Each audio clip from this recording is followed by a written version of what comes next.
One major achievement of this administration is the signing of the new National Health Insurance Authority Act. The new act has a provision for complaint handling under the health insurance scheme.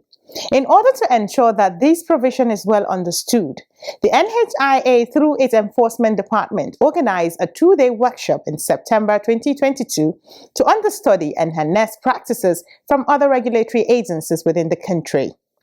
As a follow-up to that, the agency held another workshop a few weeks back to build on the gains of the first workshop. This episode of Easy Access to Healthcare for All will bring you details of this workshop, amongst other things. Why don't you sit back for the details of this workshop when the program commences fully after the break. My name is Aisha Muhammad Ahmed, your anchor, welcoming you to the program. I will be back shortly. It is a program that is designed to ensure nobody is left behind in the health insurance ecosystem. It's an excellent scheme to support Nigerians. I've been benefiting from this scheme. It's very nice. We're really enjoying it. We appreciate their effort.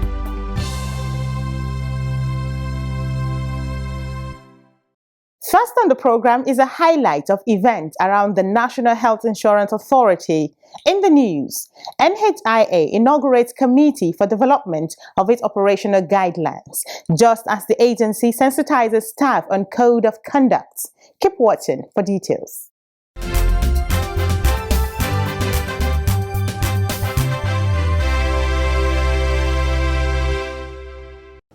The DG and members on the high table. The National Health Insurance Authority on Friday 10th February 2023 inaugurated a committee for the development of operational guidelines for the NHIA.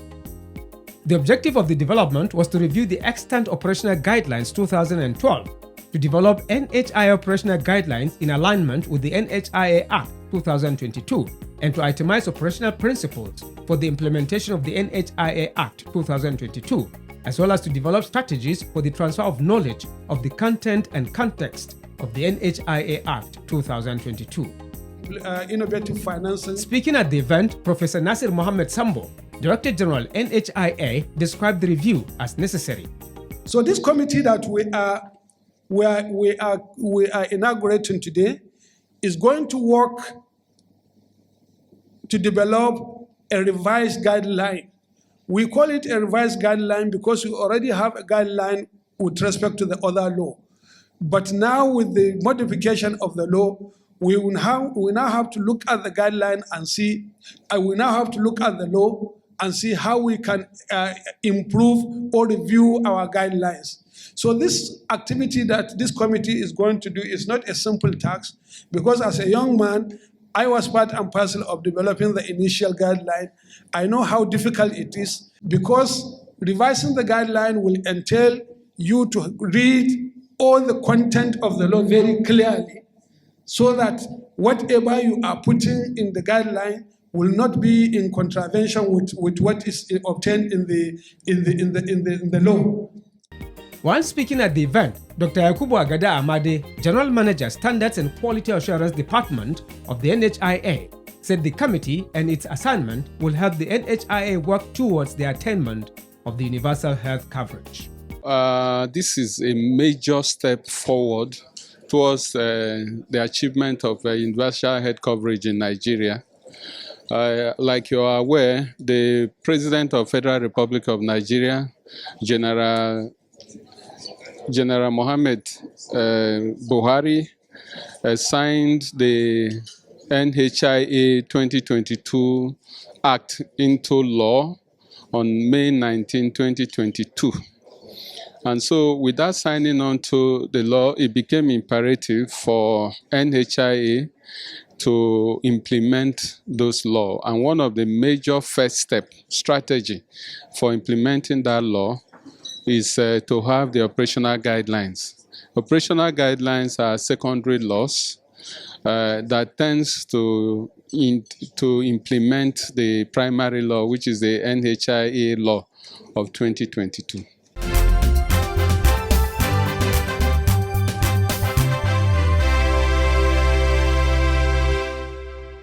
university or other parastatal organization shall not accept. In a bid to ensure compliance to the Code of Conduct regulations, the NHIA has organized a one-day workshop on strict compliance with assets declaration and Code of Conduct for staff of the National Health Insurance Authority.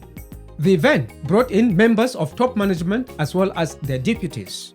We were all asked to declare our assets. Professor Nasir Mohammed Sambo, who gave the opening remarks, stressed on the need for the authority to educate staff on the strict compliance to Code of Conduct, especially as it is in line with the NHIA rebranding agenda. In a bid to ensure that public officers maintain high level of integrity while discharging their duties, the government established the Code of Conduct Bureau and the Code of Conduct to guide the operations. The code also specifies the standard of integrity expected of public officers as well as how to meet up with them, thereby bringing to bear the fact that compliance by public office holders is not optional. So it is very clear that it is mandatory that all of us to declare our assets.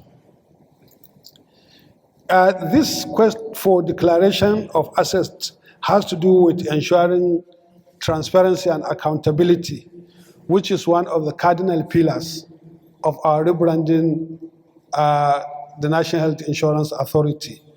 I'm sure you remember the 3-point rebranding agenda. Number 1, value reorientation. Number 2, transparency and accountability. And number 3, accelerating the drive towards attainment of universal health coverage. You could see that the second rebranding agenda perfectly fits into the issue of the Code of Conduct. Speaking in an interview, the General Manager Human Resource Management of the NHIA, Mr. Sani Garba, said the workshop was in line with the Code of Conduct Bureau to maintain integrity amongst civil servants.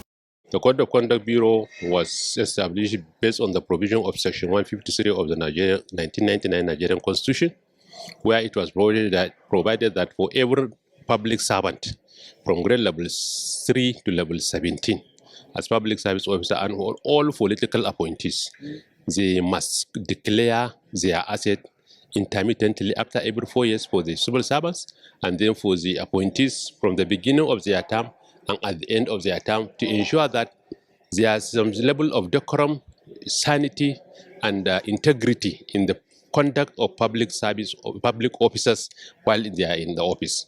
And it was in line with that provision that the Code of Conduct Bureau, as a mandated organization, has been liaising with various agencies, or rather ministry department agencies, to ensure that all the staff that are on the nominal rolls of respective ministry department agencies are subjected to this course and being guided properly to ensure that they do the right thing at the right time. The workshop saw several presentations towards driving home the need for compliance with Code of Conduct regulations.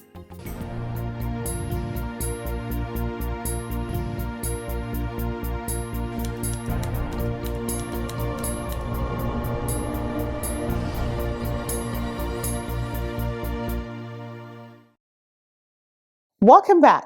The program is Easy Access to Healthcare for All, part of the mandate of the NHIA, which is to promote, integrate, and regulate health insurance, includes having an efficient grievance redress mechanism. The new Health Insurance Authority Act recognizes this important role and makes specific provisions for the complaint handling. The Enforcement Department is the arm of the authority that attends to both enrollees and stakeholders' complaints.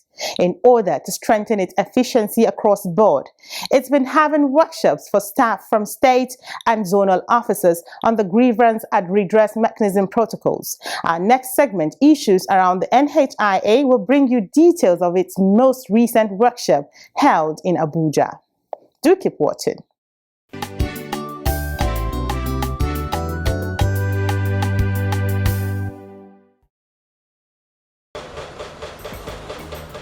The National Health Insurance Authority is an organ of the federal government responsible for promoting, integrating, and regulating health insurance in Nigeria. The NHIA has evolved from NHIS as a result of the amendment of its law, which was assented to by President Muhammadu Buhari on 19th May 2022. In line with the provisions of the Act for a compliant handling mechanism, the NHIA organized a 2-day workshop in September 2022 to understudy and harness practices from other regulatory agencies within the country. For your frankness, using the outcome from the workshop in September 2022 to further strengthen the compliant handling mechanism of the NHIA, a 2-day workshop on review of compliant and grievance management protocol and compliance and enforcement manual held in Abuja. The specific objectives of the workshop include review and harmonize the draft complaint and grievance management protocol, to review and harmonize the draft compliance and enforcement manual, to develop a final draft of both documents for management consideration and evaluation, and to ensure stakeholders' satisfaction and mitigate litigation, regulation, and financial risk of non-compliance for the authority. Pharmacist Gali Muhammad, General Manager Enforcement Department, harped on the significance of the workshop. The whole of the essence of the retreat, both this one and the other earlier one that was held sometimes in September 2022, is as a result of our new NHIA Act, which Section 3H clearly specifies that the authority need to establish a mechanism of not receiving and also resolution of complaint from various stakeholders, which include the schemes, which are the state health insurance agencies, health insurance program, the health maintenance organization, the third-party administrators, the healthcare facilities, and mutual health associations. So that power, regulatory power, now has been embedded on the scheme to establish that mechanism. And as a result of that, the DG, in his own wisdom, set up a committee to be headed by the enforcement department, where that function will be achieved by the authority. Speaking at the event, the Director General, NHIA, Professor Nasir Mohammed Sambo, who was represented by the General Manager Finance and Accounts, said enrollee satisfaction is very important. Hence, the need to put a client-responsive strategy in play. It is important to note that our enrollees or clients are the reason why we exist as an organization in the first place. Therefore, activating a client-responsive strategy, which includes institutionalizing quality service delivery at all levels, monitoring compliance, and operationalizing robust complaint/grievance management protocols is very critical, especially now that we have transitioned from a scheme to an authority. Consequently, the authority has approved the development of the complaint handling protocol and the compliance and enforcement manual by the Enforcement Department in its 2022 budget. As a background, a presentation was given on the synopsis of lessons learned from experience sharing retreat with similar regulatory agencies. It was presented by Ngozi Agnes Harry, the Deputy General Manager of the Enforcement Department. For National Electricity Regulatory Commission, their method of receiving complaints was that they set up structures. They design their manuals. They have departments that handle this as their structures. They also design their processes of receiving complaints, which include post mail, what they call surface mail, email, social media, handle, letters, assisted documentation. Like if it's somebody who cannot read and write, they will help the person and document it. Dr. Habib Abdul Hamid, Head, Health Facilities Division, presented the draft complaints and grievance management protocol. So what we have done is to decide on 4 classification levels. The first is the domain. And the domain, instead of the clinical, the management, and the relationship that I said earlier, we chose service delivery, operational, and relationship. Service delivery will entail or depict what happens or the kind of service that enrollees get from the facility. Operational speaks to management, and then relationship speaks to organizational staff relationship. We'll see more of these as we go down. So that's the first thing. So we have a domain. Then the second level will be the category. And this one just clarifies the types of health complaints under the domain. Then the third category or the third level is the subcategory, which is further divided into specialized complaints. So the last one at that level is the classification.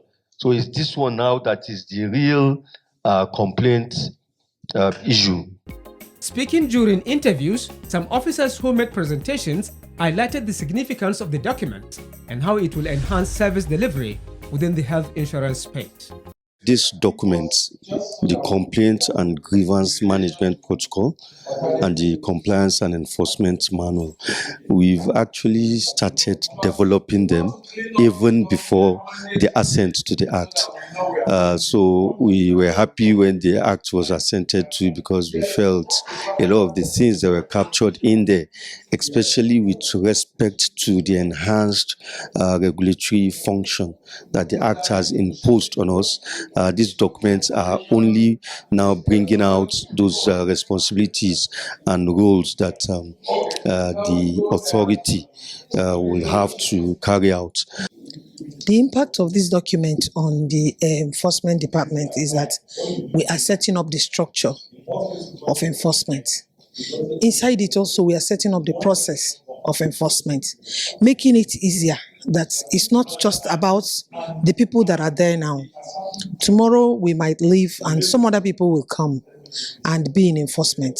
So the most important thing is being able to get the functions of enforcement right. And they will have a guide. They will no longer group the way we grouped to find what to do. They will have a guide that this is how they handle compliance assessment.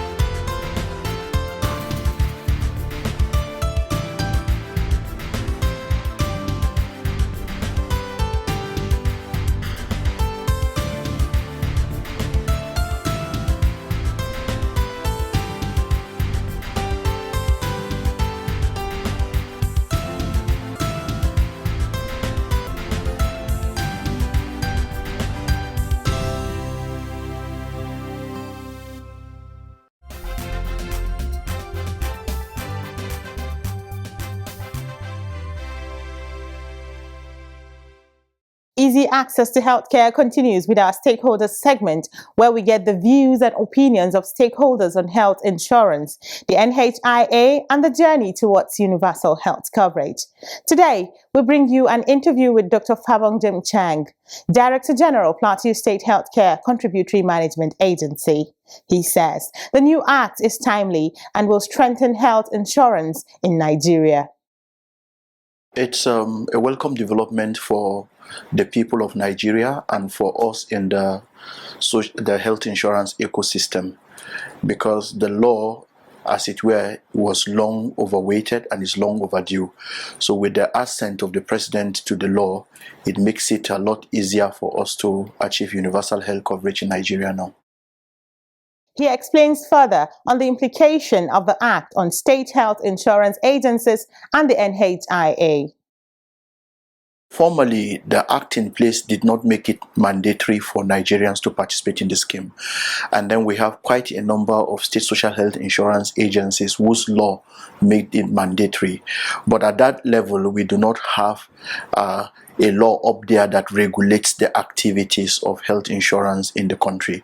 Now, with the outcome of the new law, it makes it mandatory for every legal resident in this country. And it makes our job seamless, because at that level, we now have a law that is seamless from the national to the subnational level. So it now, there's no point of variance between the laws we have in the state social health insurance scheme as compared to the new NHIA Act. Having in mind that the NHIA Act makes health insurance mandatory, Dr. Jim Chang explains how this mandate can be achieved and attained. It can be achieved because in the new act, there is a provision for the vulnerable fund. And we understand that we have over 80 million Nigerians who are in that category. So if we have taxes from seen commodities and then the increment or the increase in the funding of the basic healthcare provision fund, it now takes care of the burden of those people who have been described as the poorest of the poor. And leveraging on the formal sector, which for us is a low-hanging fruit, it only serves as a better template to launch into the informal sector. So the law, as it were, that makes NHIS an enforcer as well, gives the right trajectory or the right template for NHIS to properly enforce the compulsory aspect of it. Formally, NHIS can only regulate, but they cannot enforce. But the law presently has given a provision for NHIS to also enforce that part of the law. So it makes it a lot easier because it's now mandatory, and then NHIS, both as a regulator and a provider, is also an enforcer in that regard. Dr. Jim Chang speaks on the objective of the new law that gives the authority the mandate to promote, regulate, and integrate health insurance practice in Nigeria. The implication is this: NHIS can regulate, NHIS makes provision, and NHIS also has the rights, the legal rights to sanction those who are not in the ecosystem. Formally, NHIS can only provide and regulate, but they cannot sanction people. Now, the NHIS has every powers and constitutional backing to enforce mandatory health insurance in the whole country. That was Dr. Fabong Jim Chang, DG, Plateau State Healthcare Contributory Management Agency, sharing his thoughts on the recently signed NHIA Act. We will now answer your questions in this last segment of the program. Where do I register? How can I get enrolled? Where do I register? How can I get enrolled? How can I get enrolled? Question: does NHIA cover delivery commodities? NHS, when we talk about delivery, what NHS does is that there's a difference, a little difference, or when you say the word commodities of a wider range. So what NHS does is that it covers all the drugs and also the consumables. The word consumables are the ones that are more of medically related. Things like syringe and needles, things like gauze that they use during the delivery, things like cotton wool, and things like sutures that they use for the suturing during the process. But other commodities like soap, like sanitary pad, like the diaper pack that they use to clean the baby, such type of commodities are not covered under the scheme. So I think the enrollees or our mothers that are going, that is to the maternity area, should get this thing clear, that it is only the consumables that are being covered. Where do I register? How can I get enrolled? Where do I register? How can I get enrolled? How can I get enrolled? This is where we draw the curtains on this program today. Join us again same time and on this same station for another interesting episode as we continue to bring you more stories of happenings around the NHIA. Universal health coverage by 2030 is a certain possibility. Let's work towards it. Enjoy the rest of the evening.